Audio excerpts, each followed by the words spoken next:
it's Gabby. Welcome to Forever Fandoms, and today I'm going to be doing the first book review in my BookCon miniseries and on my channel, which is super exciting. And so the books that I've chosen to review are the Dorothy Must Die series by Danielle Paige, and she's going to be at BookCon, and hopefully I get to meet her because these books are so fantastic. And I really wanted to review them because I got the third book and I finished it a few days ago, and I finished it within a day. And so I was like, you want to know what? I have to start with these books because they're just so good. And so I'm going to be specifically talking about the third book, Yellow Brick War, which I just recently finished. But I'm going to be also talking about the other two in my review. So I'm just going to get started with it. These books are so fantastic, and I'm so glad I read them, and I totally recommend them to you guys and to your friends. If you read these books, go and pass them on to your friends because they're so great, and I want everybody to read these books because they're so good.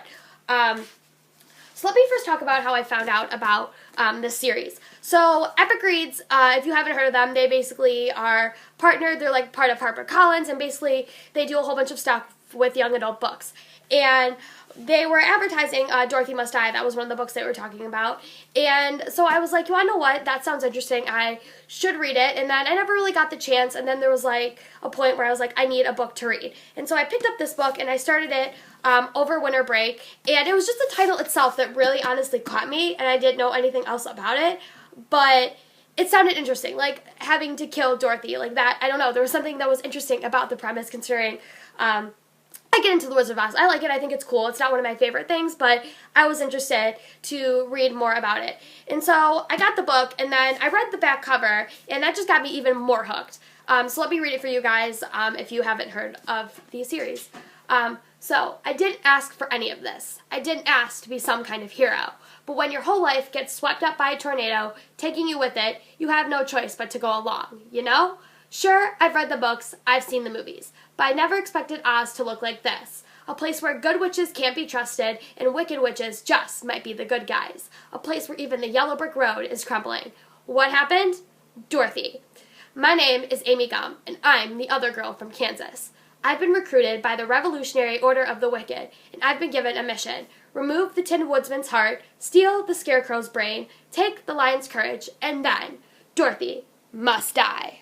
The title itself, it's so capturing, and it's something that just grabs you right away, and it goes straight into the point and gives you everything that you need to know about this book. And so I was like, you want to know what? I'm going to start this. And so I got into it, and the first few chapters it took me a little bit to get into because I needed to sort of figure out like all this background and this character and kind of what's going on with her, and then when she gets to Oz, kind of what's going on there because it is so different than the original Oz that we all know. And then, though, by the end of it, I was totally hooked. And I think it was just because Oz is so different than how you know it as somebody who's seen, like, the movie with Judy Garland and everything and reading the original book. There's just a certain way that you picture Oz. And so this is 100% totally different, but it's fantastic how it flips everything upside down, and it's just so freaking cool to read. And yeah, by the end of it, you're totally hooked because you think it's going to end, like, it's going to be completely finished by the end and you're going to have, like, a solid ending, and you don't. It carries on to the second book, and then the second book carries on to the third, and it's just these endings that are very incomplete, but it draws you in, like cliffhanger sort of things, and it's so fantastic to read.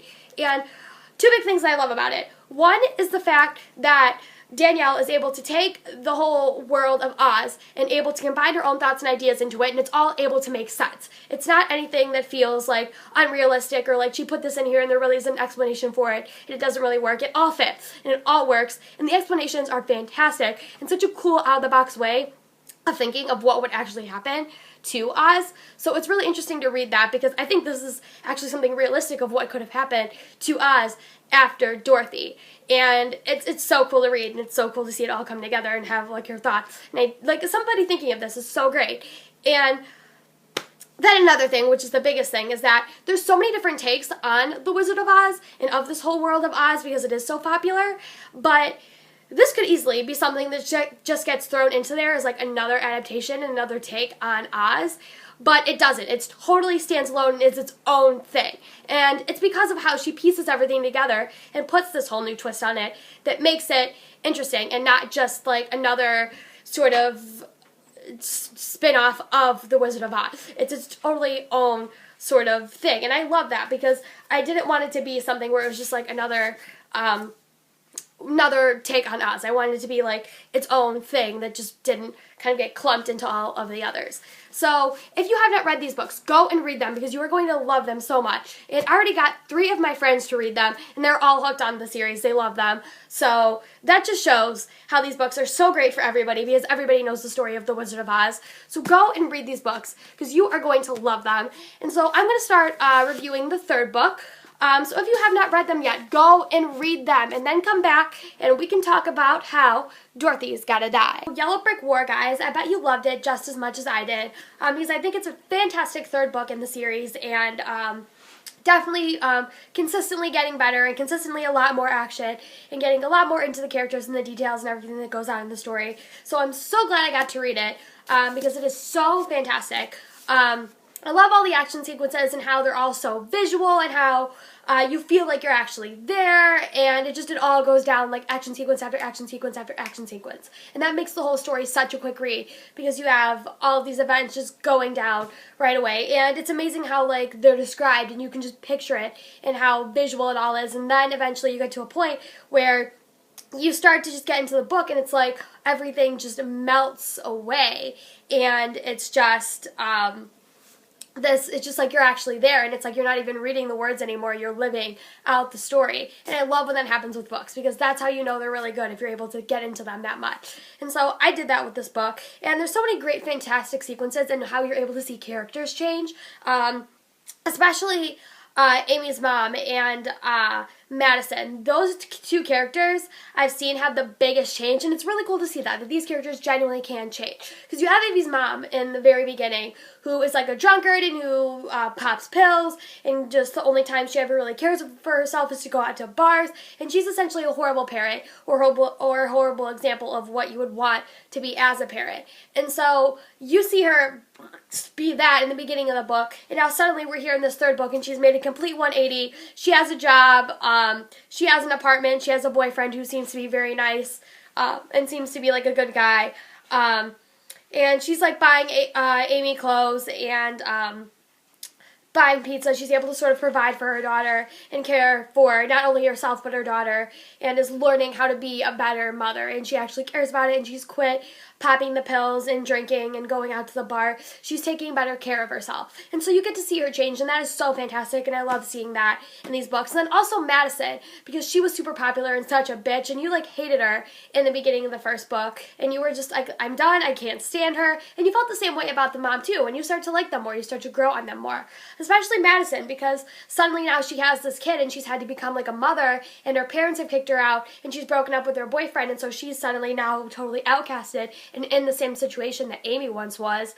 And so she learns to sort of become friends with Amy and sort of sympathize with her, and they get this close relationship that's really great to see, because it's good to see Amy have another girlfriend, like someone who she can sort of not necessarily relate to, but somebody who she can talk to about girl things and just kind of have like a girl best friend. So I love that, and I think that it's going to be really great to hopefully see their relationship grow in the 4th book, since Madison is now in Oz at the end of this book, which is fantastic.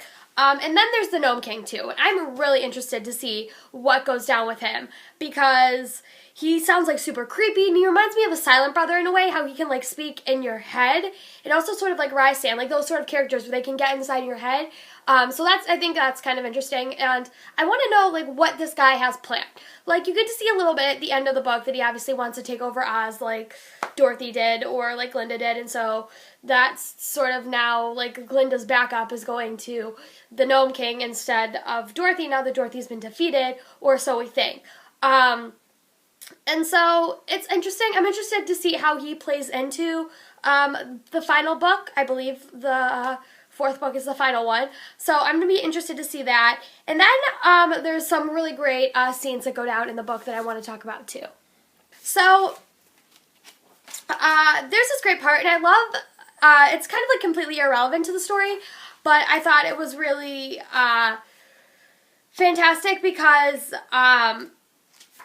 basically, it has to do with, like, characters. I love how there's these characters that are, like, super science fiction-y, and they can do all of these, like, uncomprehendable things that humans can never do, but these characters that have, like, super, like, complex abilities and, like, the things that they can do that humans couldn't even fathom, but they can't even understand the simplest of human things. And so what I'm talking about is on page 30 of Yellow Brick War, the witches are telling Amy that her mother is alive, and they found her in a broadsheet, which is essentially a newspaper, and they say a broadsheet is a sheet with news and announcements. In other places, they have pictures. Can you believe that? Pictures. I think that's a splendid idea. Like, that was just... And so then, Amy being like Amy and being more technologically advanced, she's like, oh, newspaper, like, nobody uses those anymore. And so she tells Mombi that you could have just Googled her. And then Mombi responds, I don't know that spell. I just thought that was funny. I like that when characters, like, are totally, like, unaware, like the Shadowhunters and the Mortal Instruments. A lot of those characters are unaware of the modern world. I love scenes like that. I don't know why. I just really like them, and I find them very entertaining. So I love seeing that. And then there's some really fantastic Amy and Knox moments that we gotta talk about. You guys agree with me, but Knox and Amy's relationship in this book is so fantastic, and I think the best that we've seen throughout the past 3 books. And it's super adorable. I love them together, and I think it's a really great couple because they could essentially be together. It just kind of has to click because Knox is in the quadrant, and so he's bound to it for life, and so technically, like, that's his main responsibility, so he can't be in a relationship, but he wants to be with Amy, and you see that, and he's been with, like, other girls, and he's, like, done other things and said other things, and so you wonder, like, does he really feel this way about Amy? But I believe he genuinely does, and I feel like Amy obviously feels the same way about him, and so they're a great couple. I love them together, and I think that it's perfect. I feel like it's a perfect relationship, a fantastic ship, and I just love them together. And there's this great scene that happens where they're on this balcony in Oz, and Knox tells Amy, and this is freaking adorable. I was like, oh my god. He said, it reminded me of you. Everywhere I looked, I couldn't stop thinking. This is where Amy's from. This is the dirt that she walked on. This is the sky that she grew up under. It's a place that made you who you are, and that's what made me like it. So he's talking about Kansas when he was saying that, and that was just so freaking beautiful, and I kind of loved that. Because it's just that, oh god, it was just so beautiful. Oh, I just kind of loved it, and it was like this really great moment they were having, and then suddenly Glinda comes in and has to fuck it all over, and and then when they freaking kiss, it's so adorable, and I love it. I love their relationship so much, and I bet you guys love it too. All of you that have read this book, you love it so much, just because it's a fantastic relationship, and I couldn't, oh my god, I love it so much, and they need to get together. By the end of the 4th book, I know they're going to be together, it's somehow going to work out, but I just need it to happen, because they're so adorable. I have 4 big action sequences that go down in these books.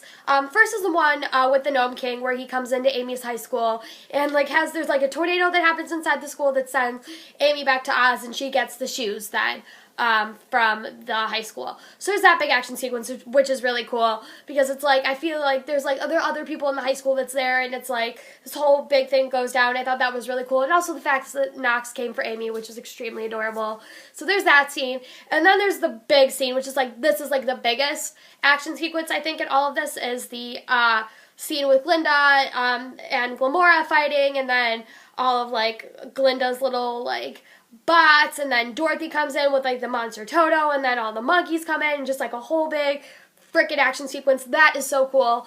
And when the monkeys come, it's like so fantastic, because I'm reading it, and then suddenly like bam, like Ozma like realizes that they're coming, and she calls for Lulu, the head monkey, and then they all come and help kick ass with Amy in the quadrant and all the witches and stuff, and yes, it's such a good action sequence, and it's so like great, and it's just like bam, bam, bam, and like you're really getting into it, and it's just, oh god, it's so good. And then Amy turns into the whole monster thing while that happens, and like freaking kills Toto, and that's so badass. So there's that whole action sequence, which is really, really cool to read. And then there's the final big action sequence with Dorothy and the clock and the puddle, and then Amy going to talk to Lorelai, who is like the head fairy, the one who created Oz. And so then getting the locket and all of that, and finally, and then like the whole palace crumbling down and Dorothy falling with it, which is so cool. It would be so amazing to like get to see on screen. That was fantastic. And then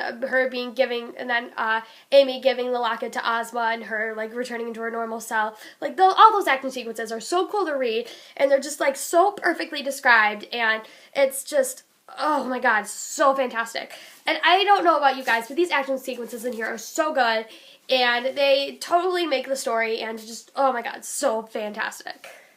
And then there's the final action sequence then, where the Gnome King then comes back and brings Madison into Oz, and then they start to like go away on the yellow brick road, which is really cool. And I think it's a perfect way to end this book. So absolutely, total perfection. So if I had to rate this book, I would say totally 5 stars. This series is so fantastic, guys. Go and pick it up. And if you've read it, I hope you guys are as excited about the 4th book as I am. And I hopefully cannot wait to meet Danielle at BookCon, because her books, they're so good, and I would love to talk to her about them. Because they're fantastic, and I love the whole new take on it, and it's just, oh my god, I'm so glad I found these. So thank you guys for watching my first book review. Comment down below if you like these reviews, and if you want to see me do more of them, and if you have any like books you want me to read and review, you can comment those down below. And I think I'm going to go for now, so I hope you guys enjoyed this review, and I'm excited to do more of them in the future. So I'm going to say bye for now. So love you guys. Thank you for watching. Bye!